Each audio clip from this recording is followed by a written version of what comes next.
Po sa araw na to, hingi tayo ng pagpapatawad sa mga kapwa nating kasamahan na kung tayo man ay nakasakit, baka pwede nating sabigkasin, mga kaibigan kasama, patawad kung ako man ay nagkukulang sa inyo, patawad dahil sa pansarili naming kapakanan.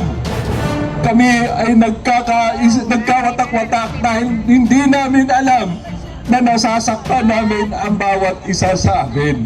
So sana sa araw na to, isurrender na po natin kung ano man meron ho tayong tinatago sa dibdib natin. Baka ito ho ang hinihiling sa atin ng ating Diyos, ng ating mahal na Presidente, BP Sara, na tayo ay magkaisa, tunay na magkaisa sa diwa at sa gawa.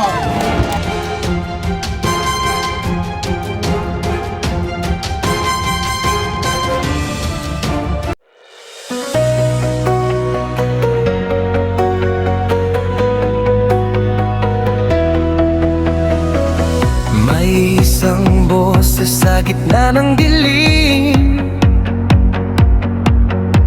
naglalakas loob, handang sumigaw din. Sa bawat video na kanyang inilalabas, may lakas ng loob na di basta kumukupas. Hindi man perpekto pero totoo, para sa bayan, lalaban ng buong puso. Liwanag ng bayan, sindihan mo ba? Pag-asa ng masa, itaas mo na. Sa bawat laban, tayo'y lalaban. Garibay itlag para sa bayan.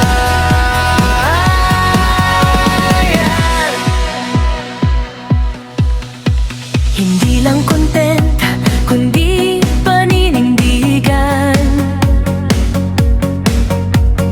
Bawat mensahe may lalim at dahilan. Gamit ang kamera, kwento'y binabahagi para sa bukas na mas maayos lagi. Sa gitna ng gulo at ingay ng mundo, may isang vlogger na di sumusuko. Ipinaglalaban ang tama at totoo para sa pagbabago ng ating mundo.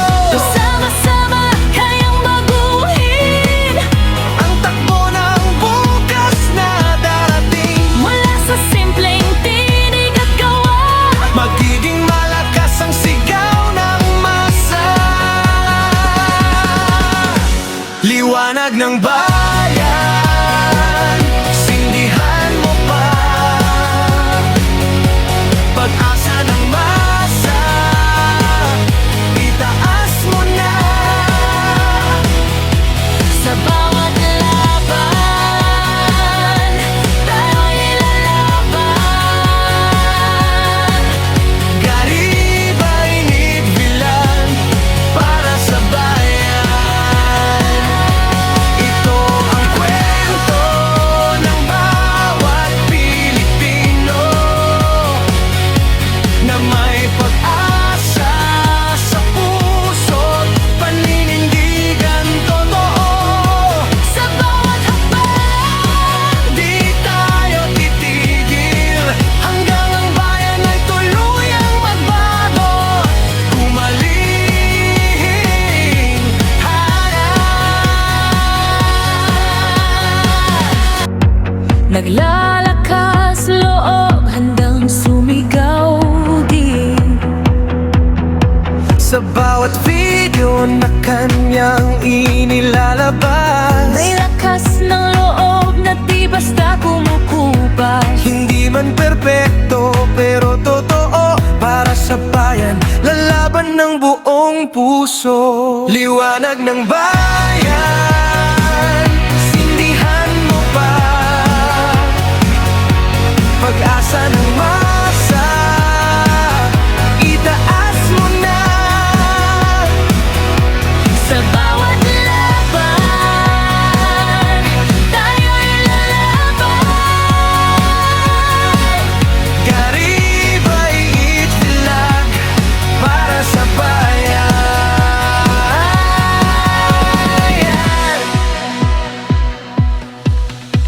Hindi lang content, kundi paninindigan.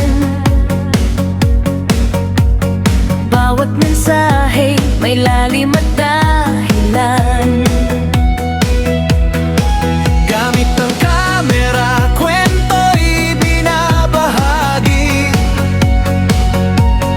para sa bukas na mas maayos lagi.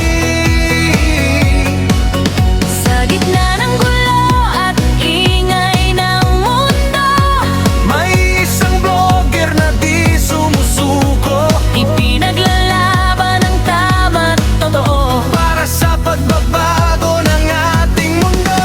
Sama-sama kayang baguhin ang takbo ng bukas na darating. Mula sa simpleng tinig at gawa, magiging malakas ang sigaw ng masa. Everybody, ready ba? Liwanag ng bayan, sindihan mo pa. Pero bago yan, pakinggan nyo muna natin may clip program. Okay, paunahin po natin. Itaas mo na.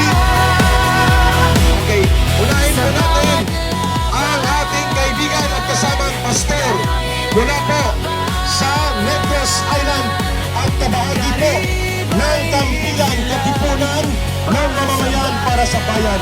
Pastor Jerome at susunod po si Sultan Umar Sharif, ang administrator ng Manila Golden Nest and Cultural Center. Pastor Jerome, please lead our prayer. Manalangin po tayo. Attention please. Salamat po Panginoon sa biyaya na binigay mo sa amin. Nandito kami sa simpleng lapagkainan na maraming mga organisasyon na nandito upang makipagkaisa sa isang simple na selebrasyon sa mahal naming Vice Presidente Sara Duterte.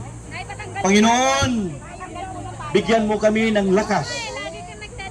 Bigyan mo kami ng lakas na mapatuloy namin ang pakikibaka upang hadlangan namin ang patuloy na pagnanakaw ng pira ng bayan sa aming o sa itong gobernong ito.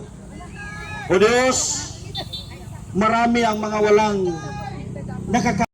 Umar Sharif para sa panalangin sa mga kapatirang Muslim.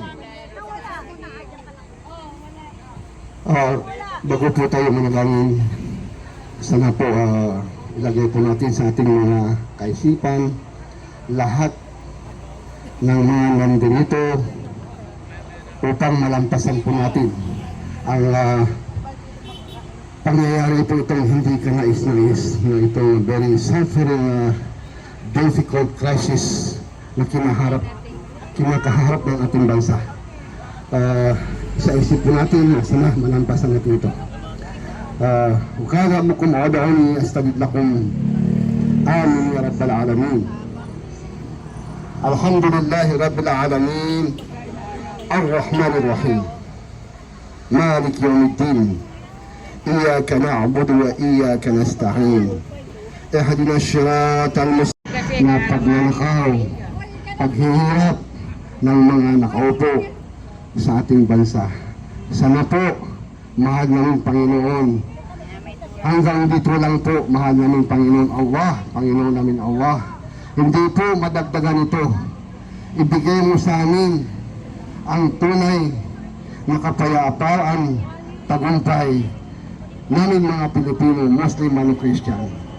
Sana hindi po manaik ang mga taong ito, itong gustong sumira sa pagkakaisa ng ating bayan.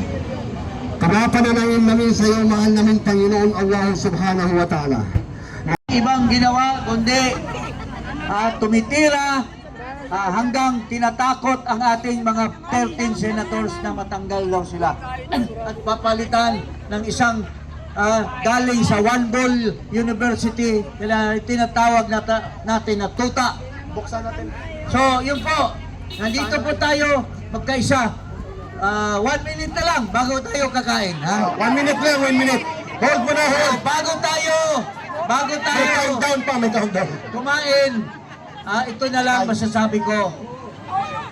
Starting today and tomorrow, andito po tayo, magkaisa tayo to protect and support our senators na buti ng ating bayan. Mag-imbestiga ng mga kurakot ng gobyerno, lalo na yung mga alipores ni Marcos Jr., mga kababayan. So, dito po tayo, magkaisa, mabuhay ang ating mga kababayan na nagsuporta kay Vice President Sara Duterte. Okay, Konjing, diyan ka muna. Thank you. Diyan ka muna. May countdown pa, may countdown pa. Wait mo na, may cake pa. Sabayan nyo kami. Hoy! May isang boses sa gitna ng dilim, nagla Tayo. Happy birthday to you.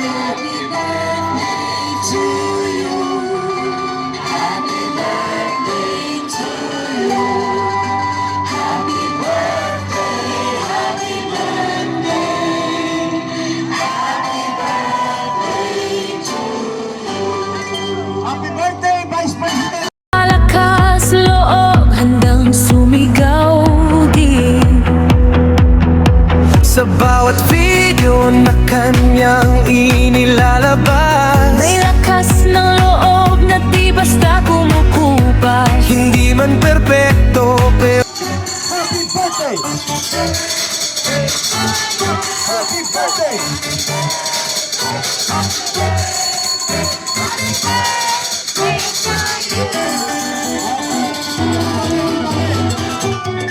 Okay, ito na. Last na to. Everybody, sabay-sabay. Happy na birthday pa! 5, 4, 2, 1, start na! Birthday fight na! Pwede na! Go ahead! Okay. Kain na! Kain na! naglalakas loob, handang sumigaw din